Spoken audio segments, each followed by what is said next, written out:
Welcome to Peter and Roughie's Football Show. We're on STV Edinburgh and STV Glasgow, and delighted to have your company on the show tonight. We've got a few talking points. The Scott Allan saga continues as Hibs prepare to take on Rangers in the Petrofac Training Cup. Aberdeen progress in Europe after an early scare. A 2-2 draw, 5-2 on aggregate for Derek McInnes's side, and Kazakhstan is the next destination for the Dons.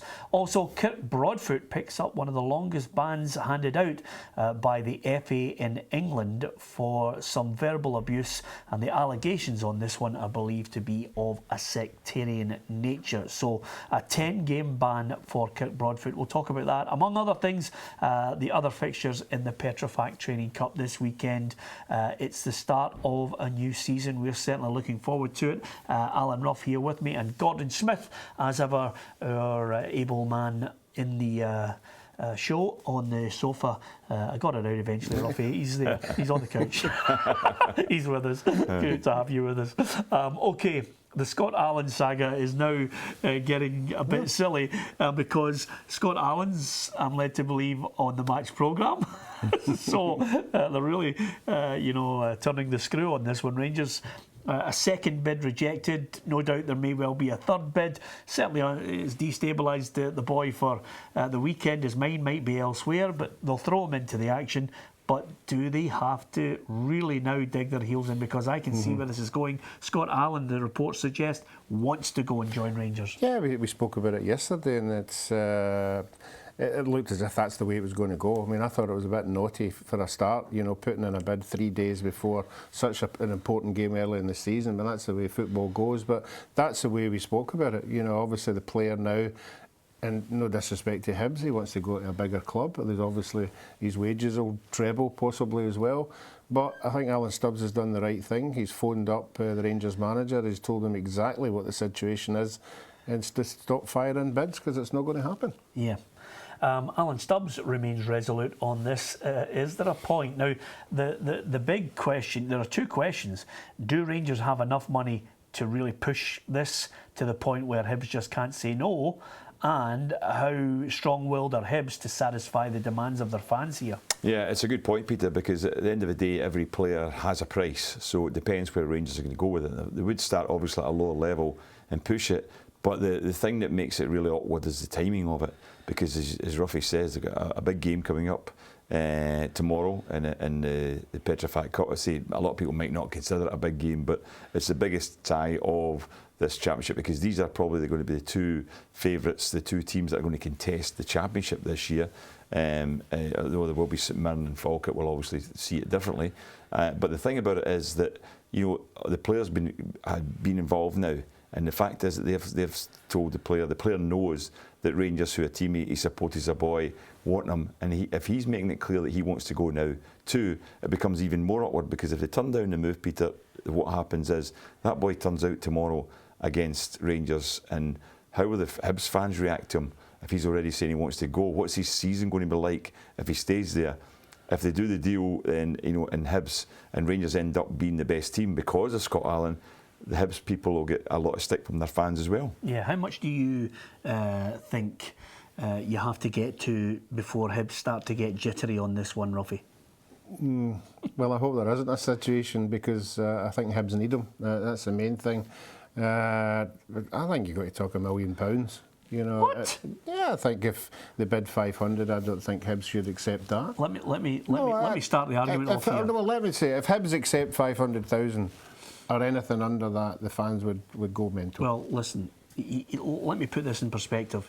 Here is a boy who played a handful of games for Dundee United, then decided to go to West Brom, never got a kick of the ball, came back. We're big fans of him. Yeah. He's 24 years of age. He's had one good season in a lower league, playing for Hibernian, and you think he's worth $1 million? I would say possibly the best. In the final year of his contract. He's one of the best players I saw last year.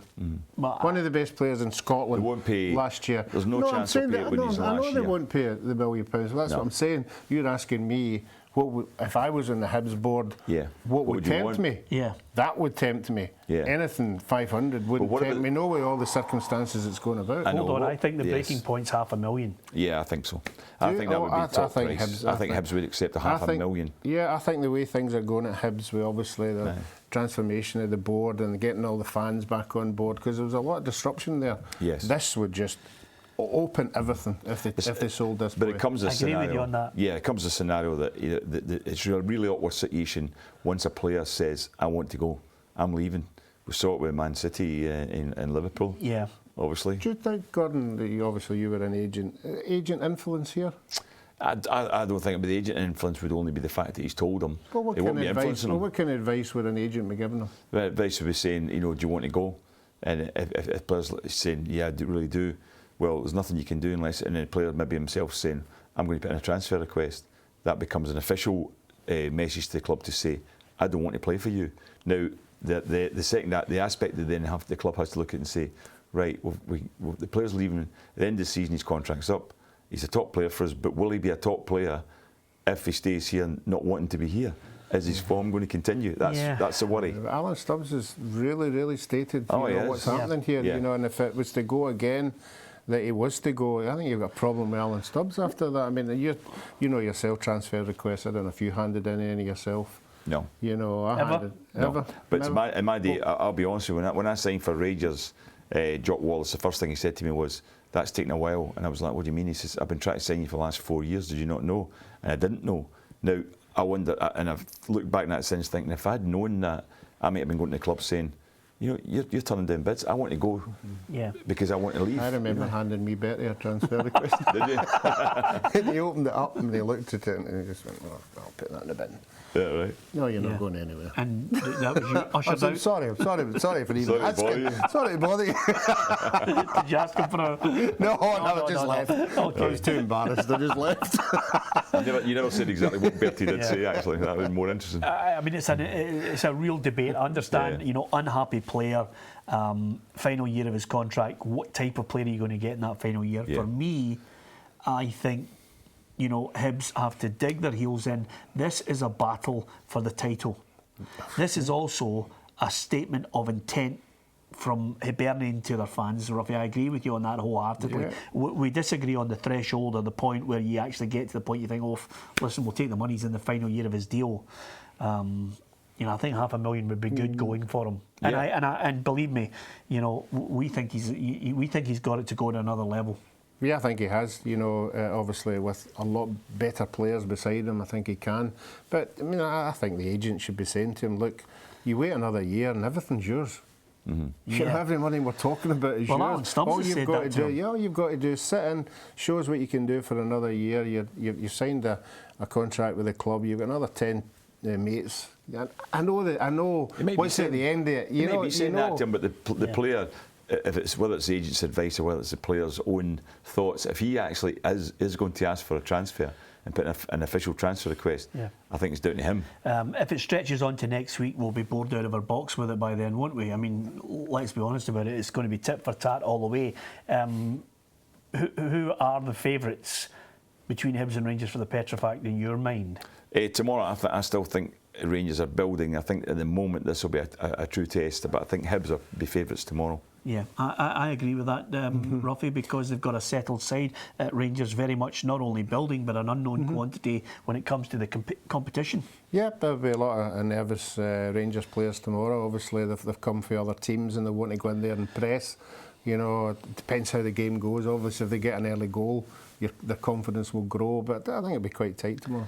Yep, I mean, there are a few tasty ties. It really is that point in the summer where you think, okay, we're now getting back into it again. It seems like only yesterday we were, saying goodbye to the season, but now, it gets shorter and shorter for the players. It does. I mean, that's the thing.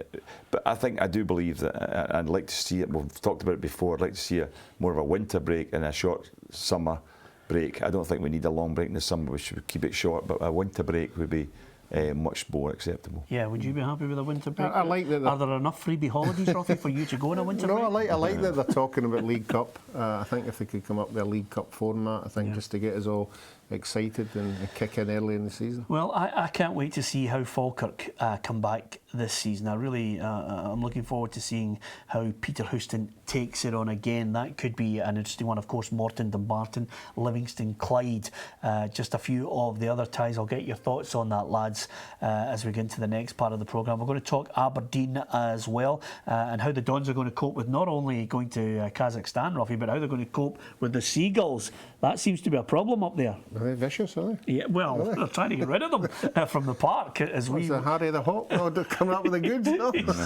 He's under pressure. Listen, we'll talk about Harry the Hawk after the break. Join us if you can on The Football Show.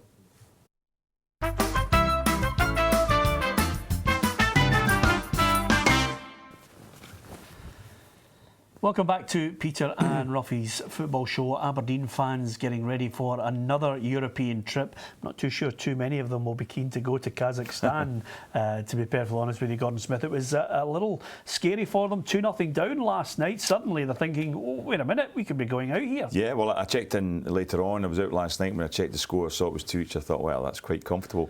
Hadn't been aware of the fact that they were, it was well into the second half as well, when they went 2-0 down, but they came back and scored goals. They've got a strong team, but the result and the performance in Croatia itself was tremendous. Yeah. I mean, I think that's one of the best European results and performances for quite some time. You know, overall so far, we're looking at the situation where we're looking at our coefficient in Europe, and we've had 10 games so far, we've had 4 wins, 4 draws and 2 defeats. So it's not too bad for us in terms of picking up points. We've only got 2 teams through, but even St Johnstone got a win when he went out, sort of thing. So at the end of the day, Aberdeen, you know, Kazakhstan will be a tough fixture for them, because they're going to a place where you know, football's up and running already too, and the league started, sort of thing. But I do believe that the way the team's turned around, and I noticed last night even that Shinnie, they played Shinnie in midfield rather than playing him at left back. So they brought him in, and everyone thought he was going to be the new left back, but he was playing a midfield role. Yeah, it'd be good to see Aberdeen getting a wee run.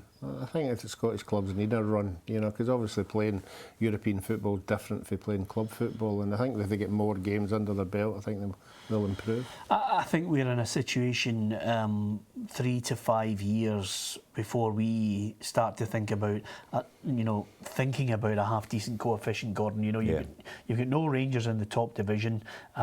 You've got, you know, hopefully an Aberdeen or a Dundee United that can do something, and then no disrespect, but the other clubs, you know, the lesser clubs just can't get to that level. No, we haven't been getting the results, and our coefficient, as I say, has been dropping. But that's why, as I say, it's not too bad. 2 defeats out of 10 games for the Scottish games, not too bad at this stage. I know we're playing weaker opposition, and we've only 2 teams left in it. But if Celtic can get the run and get through to the group stages, which I believe they can, they've got a better chance than maybe Aberdeen will have, because Aberdeen will have a really difficult fixture when they get to their final playoff game. They're one of the bigger nations. Well, I'll tell you, they've got big problems, Roughie, as well. I'm just looking at their website at the moment here, and they've obviously had to release a statement regarding the big problem with the Seagulls. It's on the website. Let me read it to you. We adopt a strong policy regarding the Seagulls, and we've got a company to control the birds, and there are no, you'll be happy to know, no nests or eggs in the ground. Obviously, they're actually now, they've moved, because Aberdeen have said here that the seagulls are very intelligent birds. This is on the website, and obviously, you know, they flock to Aberdeen once they see, you know, that there's food there. They didn't see that when you were there at half time, because there's no chance you would leave anything to try and attract them. Surely the easiest thing is just to put maybe a big a lorry outside, you know, with some fish or fish. Well, that's not a bad shout, actually. Hey, Roughie just solved the problem. I mean, at the end of the day, just divert them away from the stadium. They have obviously mentioned, for obvious reasons, we can't put the hawk out during the game in case it swoops down on the players. But nevertheless, there you are. Just when you thought we were talking about non-stop football, Aberdeen's press release today is how they are dealing with the Seagulls. So, what do you think? There's nothing worse going to happen with a seagull. So it's an interesting one. Anyway, apart from that, let's move on.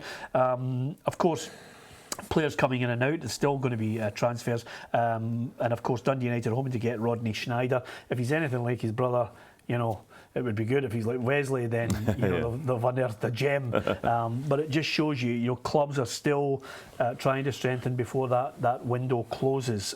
Gordon. Yeah, they'll keep going on that basis because I mean the window. I mean even the season hasn't started yet. The season starts next week, 1st of August. Do you think Van Dijk will still be there at Celtic? That's a difficult one. I think maybe the similar scenario would be that they will need to look at their squad and to see if they've got a replacement. You can only sell if you've already identified a replacement. Because as you know, being an agent in a former life, that domino effect kicks in, Roughie, because if Chelsea get John Stones from Everton, the suggestion is they're looking at Van Dijk. Southampton have been looking at him for the last season as well. It's just, again, it's who, if you've got 2 or 3 clubs, Celtic will be rubbing their hands thinking suddenly this could go up. Yeah, but again, it's they'll be wanting to keep hold of the best players if they've got ambitions of getting to the final of the Champions League. He's certainly one that you'd want to keep, and obviously you're scampering about if it was to happen. But obviously, as you say, the money's very important as well. But I was just going to ask Gordon as well. I mean, do you think it's a harder work now for agents now? You look at the players that are coming in look at the players that Hearts are signing. Who identifies? How do you go about that? Is it just having a network of other agents and think who's about? It's just getting recommended, agents will be putting their players in, but see, when you look at the number of players that were released, it'll be hard work for agents who have a lot of the players, the lower level players, because even the Premier League, for example, some of the teams got rid of loads of players. There was one club got rid of 19 players, one got rid of 22. I mean, they'll all have an agent, these players, and somebody will have to be out there looking for clubs. So it's harder. I mean, some agents make a lot of money. I mean, there's big deals to be done as well, and agents are putting players out, maybe even who are under contract, in terms of buying them. Van Dijk, for example, it would be a big signing for MD. If he goes to Everton, it would cost them a lot of money, because they'll realise if Everton sell a player on, they'll have 30 million. Yeah, exactly. They'll be looking for Van Dijk. They'll be looking for 10 upwards for him. Yeah. But it depends whether they've got somebody. I think it's only worth selling them. 2 things would happen. If they're not in the Premier League group stage, Celtic would be an easier decision to make to sell them.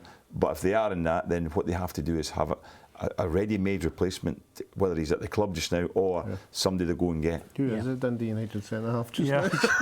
Try not to annoy too many. They have been linked with Suter at one point as well, but I think Dundee United fans have had their fill of Celtic cherry picking their best players. Just on that point, I always like to look at certain stories that emerge that suddenly there was a back page headline of people up in arms about Jack Harper not getting picked for the Scotland. Ricky Spraja didn't pick him for one of the Scotland squads. He's joined Brighton from Real Madrid. We're talking about Seagulls again here, because that's the name. Brighton are known as the Seagulls down south. It's a big thing. Has he gone on loan? No, he's joined them. He's actually joined them full time. I think they said there was one story was that Real Madrid weren't having a C team, which they normally do. They normally have a C team, B team, then into the A team, whereas they've done away with their C team, and he's the age group for that. So what he's done, he's been released basically. But he still feels he can go to Brighton and make a name for himself. I'm not belittling Jack Harper. I'm actually, pouring scorn on the whole suggestion. Well, he's a Real Madrid player, he must be picked for Scotland. Yeah, that was the scenario, unfortunately, that it was held against the coach of the team. And I was quite happy that he stood up to it, and he gave the reasons why, and quite rightly so, why he never picked them. Yeah, absolutely. One unsavoury story that's emerged, Roughie, is Kirk Broadfoot. Now, he's been given a 10-match ban by the FA in England. Now, that's a hefty ban, one of the longest they've handed out when you consider, guys like Suarez and others down through the years, Eric Cantona. This is for a verbal spat he had with James McLean, who is obviously a Republic of Ireland international. Now, Kirk Broadfoot's been handed the 10-game ban. The allegation or report or suggestion is it's for abuse of a sectarian nature. It's something that I think is it blights us, it taints us. It's a situation which I think is very unsavoury. It is unsavoury, there's no doubt about it. But I really do hope that, like we talked about with the Tonev situation, like, it doesn't drag on. I thought that dragging on and whose word against another word. If he's done it, if he pleads guilty, he takes his hit, and moves on, you know, but it's something that's going to stay with him for a long time. Well, with regards to Tony, there's another man who slipped out of Scottish football quietly. Yeah. I think he scored a goal for Aston Villa in a friendly last week. That's right. But he was. I felt that was a strange one in a way because there was no other witnesses to that, and he was accused of it. Whereas I don't know what the Kip Broadfoot scenario was, whether other people had heard what was said. But it is a severe ban, and you're right what you say. But normally you think to yourself, you're not doing MD any harm with these kind of with words sort of thing. Whether MD can accept it or not, it's still not acceptable. Yes. But as I say, sometimes people have bitten other players and punched them and hit them and could have done damage, and yet this seems a long suspension. Yeah, but the game's moved on. I mean, I can think back to 1967, Roughie, when Celtic and Racing Club of Argentina, they just had a full scaler in the middle of the park. You know, fisticuffs, everybody throwing punches. But now we get people biting. Yeah. You know, the world's gone crazy. Hibs or Rangers, briefly?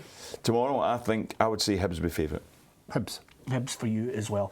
Hopefully you'll enjoy your football over the weekend. Get out there and support Scottish football. If it's not your team, if you're a neutral, why not go to one close by and support the game. Thanks to Gordon Smith. Thanks to Roughie as well. And keep watching Peter and Roughie's football show. A few surprises coming in the new season for you.